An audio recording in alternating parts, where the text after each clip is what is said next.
Selamat sore adik-adik semuanya. Bagaimana kabarnya hari ini? Semoga semuanya luar biasa dan sehat. Oke, pada sore hari ini Kak Eca kembali datang ke Rumah Ceria untuk bawakan cerita kepada adik-adik semuanya. Nah, sebelum Kakak bercerita, Kakak mau tanya sesuatu dulu kepada adik-adik. Siapa di sini yang suka nonton film kartun kisah tentang bajak laut atau berburu harta karun? Wah, hebat. Kakak dulu juga suka adik-adik. Kakak dulu juga suka nonton film kartun dari Upin Ipin yang mereka berburu harta karun. Kakak juga suka nonton film SpongeBob dan kawan-kawannya berburu harta karun. Nah, kakak ada tunjukkan.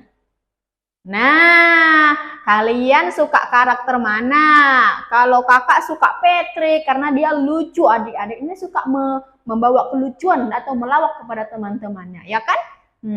Kalau kita ngomongin tentang harta karun, coba sebutin benda-benda apa saja sih yang berhubungan dengan harta karun? Ada banyak ya. Contohnya ada kapal, ada peta, ada bajak laut, ada apa lagi? Ya tentu saja ada harta karun. Iya, semua orang adik-adik pasti senang kalau mendengar harta karun. Karena harta karun itu bukanlah sembarangan benda, tapi itu pasti harta berharga. Iya kan? Iya adik-adik. Dan kakak akan ngajak adik-adik untuk berburu harta karun hari ini. Wah, berburu harta karun apa kak? Supaya kalian tahu kan harus dengar cerita kakak. Nanti kakak akan ajak kalian untuk berburu harta karun. Oke? Oke. Nah, kalian tahu tidak? Ini masih tentang harta karun ya. Pada zaman dahulu, orang-orang itu akan menyimpan harta berharganya di kubur dan di dalam tanah adik-adik. Supaya apa kak? Supaya tidak hilang, supaya tidak diambil orang, karena hartanya itu begitu berharga. Jadi harus disimpan dengan baik-baik, dengan sungguh-sungguh adik-adik. Orang akan menyimpan harta karun mereka adik-adik dengan cara dikubur. Tetapi kalau mereka mengubur harta tersebut, pasti ada resikonya. Resiko apa kak? Resiko kelupaan adik-adik. Resiko lupa, di mana aku mengubur harta karunku? Wah, pasti susah kalau udah lupa. Nanti malah nggak ketemu dan malah hilang. Maka dari itu, orang-orang pada zaman dahulu mengakalinya atau memberi solusi dengan membuat peta, ya kan? Nah, apa nih tujuan peta, Kak? Tujuan peta ini adalah untuk memberitahu di mana lokasi mereka menyimpan harta berharga mereka, adik-adik. Bahkan mereka membuat rute perjalanannya, bikin petanya, lokasinya di mana. Bahkan di mana tempat harta tersebut berada, mereka memberi tanda silang. Wah, ketika orang-orang mendengar tentang harta karun, orang-orang pasti akan berlomba-lomba untuk mencarinya kan? Iya, tentu saja. Apalagi kalau harta karun itu, misalnya petanya sudah ditemukan, wah, orang-orang pasti akan berusaha mencari. Ini petanya menunjukkan kemana nih? Karena orang-orang pasti akan berlomba-lomba untuk mengejar harta karun tersebut. Tetapi hari ini kakak akan juga memberitahu kepada adik-adik bahwa ada loh harta karun yang lebih berharga daripada harta karun seperti ini yang ada di dunia ini. Emas, permata, wah itu tidak seberapa adik-adik, ada lagi yang lebih berharga. Kalian penasaran? Kalian mau tahu harta karun apa itu? Supaya kalian tahu, dengarkan kisah Kak Eca berikut ini. Nah, adik-adik, kakak akan memulai cerita Kak Eca ini dari sebuah kisah. Ya, dikisahkan ada suatu desa adik-adik, ya, yang di desa tersebut hiduplah seorang pria muda yang bernama Beni. Siapa namanya tadi? Beni. Nah, kalian tahu si Beni ini di desa tersebut dia berprofesi sebagai seorang petani adik-adik. Si Beni ini adalah seorang petani yang sangat sederhana adik-adik. Dia sangat rajin, sangat tekun, sangat ulet untuk merawat atau mengerjakan ladangnya adik-adik. Tetapi si Beni ini tidak bekerja di ladangnya sendiri, dia bekerja di ladang garapan. Kak, apa sih itu ladang garapan? Nah, ladang garapan itu adalah suatu lahan yang kita gunakan untuk kita tanami.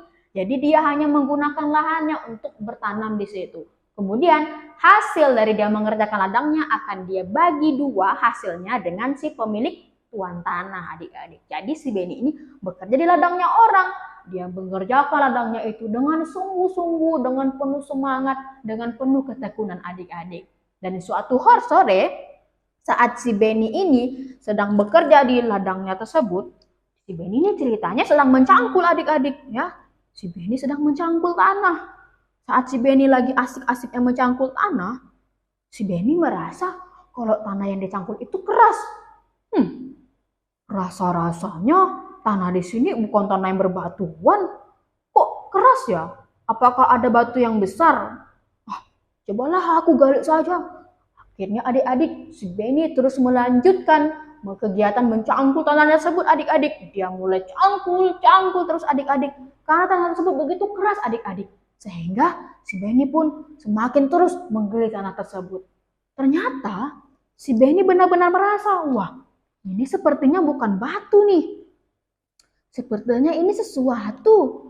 Aku harus menggali tanah ini dengan lebih cepat lagi. Tapi kayaknya ada orang yang memperhatiin aku tidak ya?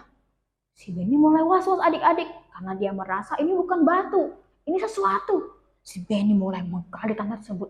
Dia gali. Kalian lihat ekspresinya tuh, ekspresi serius adik-adik. Dia mulai menggali tanah tersebut dengan sungguh-sungguh adik-adik. Akhirnya adik-adik, setelah tanah tersebut sudah cukup dalam digali oleh si Benny melihat dalam tanah tersebut ada sebuah peti tua. Wah, sudah mulai kelihatan setengah dari peti tersebut. Wah, ini seperti peti. Apakah ini peti harta karun? Coba aku lihat. Ada orang lihat aku tidak ya? Si Benny semakin was-was dan waspada adik-adik. Karena dia takut ada orang yang perhatikan dia dan melihat dia. Karena ini bukan sembarangan. Dia mulai menggali dengan sungguh-sungguh, dengan pelan-pelan, sambil was-was dan waspada adik-adik. Dan kemudian saat peti tersebut sudah mulai tampak dan sudah hampir kelihatan semuanya, si Benny pun mengangkat peti tersebut ke atas tanah adik-adik. Dia angkat peti tersebut dan dia berusaha buka sekuat tenaga. Membuka petinya sulit adik-adik, nggak gampang, susah, begitu keras. Tetapi si Benny terus mencoba. Akhirnya dia berhasil membuka peti tersebut. Dan kalian tahu apa yang ditemukan oleh si Benny? Astaga, ini adalah peti harta karun. Wah, isinya begitu berharga.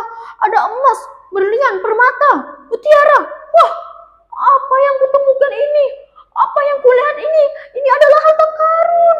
Wah, ini adalah rezeki untuk aku. Ini sangat berharga, kata si Benny. Benny terkejut adik-adik, matanya terbelalak. Bahkan dia tidak percaya apa yang ia temukan. Wah, kalau kakak jadi si Benny, kakak pasti teriak, harta karun, seperti itu. Tapi si Benny, dia juga harus menjaga suaranya adik-adik. Karena dia takut ada orang yang mendengarnya. Si Benny pun masih tidak percaya. Astaga, apa yang aku temukan ini? Kalian bisa lihat ekspresi si Benny kan? Dia begitu shock dan dia begitu kaget. Dan si Benny langsung berpikir, ini adalah harta karun. Aku menemukannya. Aku harus memiliki harta karun ini. Bagaimana caranya ya? Akhirnya si Benny mengambil keputusan.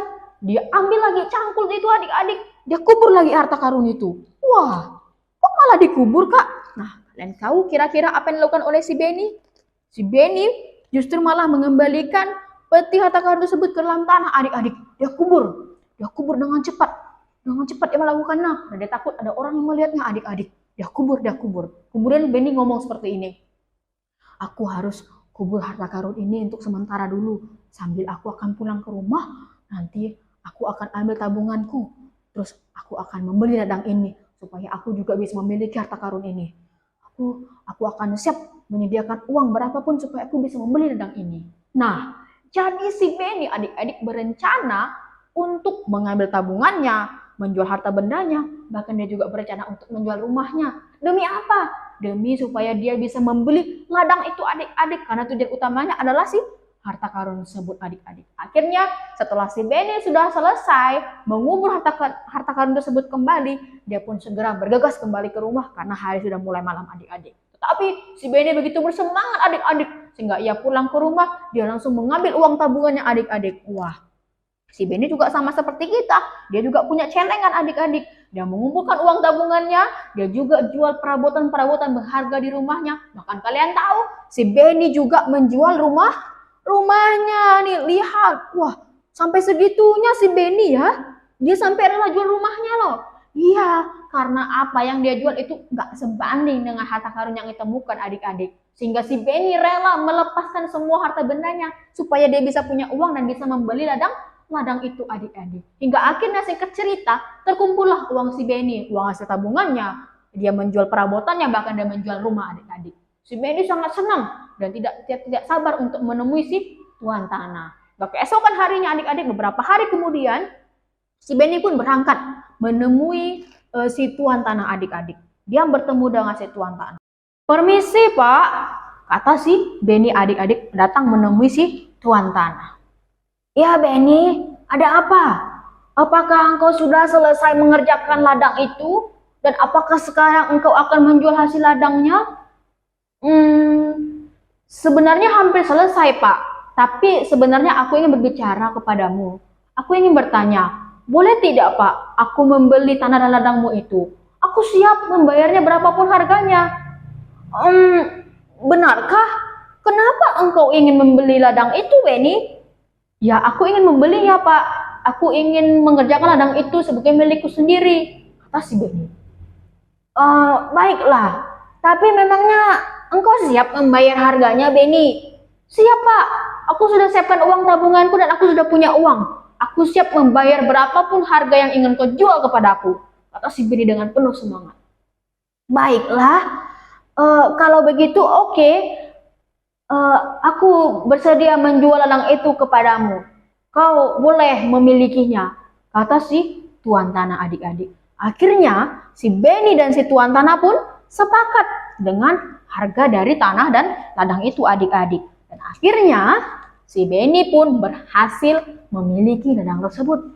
Dan ladang itu pun kini sudah sah menjadi milik Benny. Kalian tahu seperti apa perasaan si Benny? Wah, dia sangat senang dan bahagia adik-adik karena dia akhirnya bisa memiliki tanah dan ladang tersebut. Tapi sebenarnya tujuan utama si Benny adalah dia juga ingin memiliki harta karun yang ia temukan di ladang tersebut. Wah, si Benny sangat bahagia adik-adik. Dia sama sekali tidak mengingat dan dia tidak ragu. Dia bahkan rela melepaskan tabungannya, perabotannya sudah dia jual, bahkan dia rela untuk menjual rumahnya adik-adik. Karena si Benny tahu semuanya itu tidak sebanding dengan harta karun yang ia peroleh yang begitu berharga, lebih berharga dari apa yang si Benny miliki sebelumnya adik-adik. Si Benny sama sekali sangat tidak ragu. Dia sangat senang dan bahagia adik-adik. Dan akhirnya si Benny berhasil memiliki ladang tersebut dan juga harta karun tersebut. Begitulah ceritanya. Tepuk tangan untuk cerita kita. Nah, adik-adik semuanya, kalian tahu tidak? Kalau kakak datang ke rumah ceria, bahkan membawakan cerita kepada kalian saat hari Rabu, kakak juga membawa harta yang begitu berharga untuk kalian. Bahkan lebih berharga dari emas, permata, mutiara, berlian, bahkan emas yang ditemukan oleh si Benny. Wah, ini lebih berharga. Kalian mau tahu? Kalian penasaran? Kalian mau cari tahu harta apa itu? Nah, harta ini, yang kakak bawakan ini, bukan harta terpendam yang dikubur di tanah, di ladang seperti yang Benny temukan. Ini lebih berharga adik-adik, tidak sebanding. Harta tersebut terpendam di dalam surga. Wah adik-adik, surga ini begitu berharga melebihi apapun harta yang ada di dunia ini adik-adik. Semuanya ada di surga. Dan kita harus berjuang untuk memperoleh surga itu. Kakak akan kasih tahu cara dan rahasianya supaya kita bisa memperoleh harta yang begitu berharga seperti surga ini. Kalian mau tahu? Tentu saja adik-adik caranya dengan cara itu supaya kita percaya kepada Tuhan dengan sungguh-sungguh. Tidak hanya percaya dengan ucapan kita saja ya, tapi kita harus lakukan dengan perbuatan kita juga. Kita harus taat pada perintah Tuhan. Kita harus percaya kepada Tuhan dengan segenap hati kita. Bahkan kita berdoa kepada Tuhan. Percaya bahwa Tuhanlah sebagai penebus dosa kita dan penyelamat kita semuanya. Tidak hanya itu, selain percaya kepada Tuhan, kita juga harus melakukan perintah Tuhan dan menjauhi larangan Tuhan. Melakukan perintah Tuhan untuk apa, Kak? Nah, adik-adik di rumahnya, semuanya pasti melihat mama dan papa beres-beres kan? Ayo, kita melakukan perintah Tuhan dengan cara membantu orang tua kita. Karena itu adalah salah satu bentuk kita mengasihi orang tua kita. Tuhan juga perintahkan supaya kita mengasihi orang tua kita, keluarga kita, mama, papa kita. Itu adalah perintah Tuhan. Tidak hanya itu adik-adik, kita juga harus mengasihi. Sama seperti Tuhan yang mengasihi kita semuanya, kita juga harus mengasihi orang-orang di sekitar kita.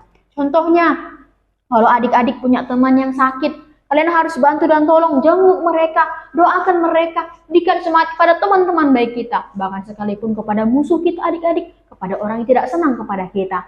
Karena itu adalah sebagai bentuk kita mematuhi perintah Tuhan. Kita juga harus jauhi larangan Tuhan ya. Kita harus jauhi perbuatan dosa. Jangan ragu untuk menjauhi perbuatan dosa. Kita harus rela melepaskannya. Sama seperti Benny adik-adik, jangan dia rela demi mendapatkan harta karun berharga itu, kita juga harus rela. Kita harus rela menjauhi perbuatan dosa. Kita harus rela tidak mencuri lagi. Kita harus rela tidak berngomong kasar dan kotor lagi. Demi apa? Demi supaya kita jadi anak baik. Supaya kita bisa memperoleh harta yang begitu berharga. Lebih dari dunia ini, yaitu surga. Karena apa adik-adik? Karena ketika kita percaya kepada Tuhan, ketika kita mau patuh perintah Tuhan, menjauhi larangan Tuhan, rela melepaskan dosa, maka Tuhan sudah janjikan harta yang berharga, yaitu apa? Harta di dalam surga. Tuhan sudah janjikan itu untuk kita semuanya. Sampai di sini cerita kita sore hari ini. Sampai jumpa.